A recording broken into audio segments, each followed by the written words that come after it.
તો એક તરફ ઊભો થયેલો વિવાદ હજી શમ્યો નથી અને બીજી તરફ રાજકોટ સ્વામિનારાયણ સંપ્રદાયનો વધુ એક વિવાદ સામે આવ્યો, જેમાં સ્વામિનારાયણ સંપ્રદાયના પુસ્તકમાં એક વિવાદિત લખાણ લખાયું છે। નીલકંઠ ચરિત્ર પુસ્તકમાં શિવ પાર્વતીનું ઘોર અપમાન કરવામાં આવ્યું। ભગવાન શિવ અને પાર્વતીને નીલકંઠની સેવા કરતા દર્શાવાયા છે। નીલકંઠની શિવ પાર્વતીએ બ્રાહ્મણનો વેશ ધારણ કરીને સેવા કરી હતી તેવું પુસ્તકના પેજ નંબર 10 માં લખાણ લખવામાં આવ્યું છે।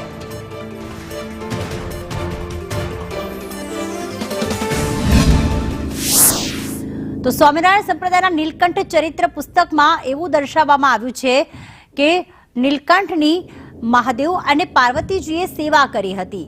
ભગવાન સંતોની પાછળ કેમ પડ્યા છો તેવો ખાસ એક પ્રશ્નાર્થ ઉભો થઈ રહ્યો છે, કારણ કે જે પુસ્તક લખવામાં આવ્યું છે તેમાં વિવાદિત લખાણ લખવામાં આવ્યું છે કે નીલકંઠની સેવા ભગવાન શિવ અને પાર્વતીજીએ કરી હતી।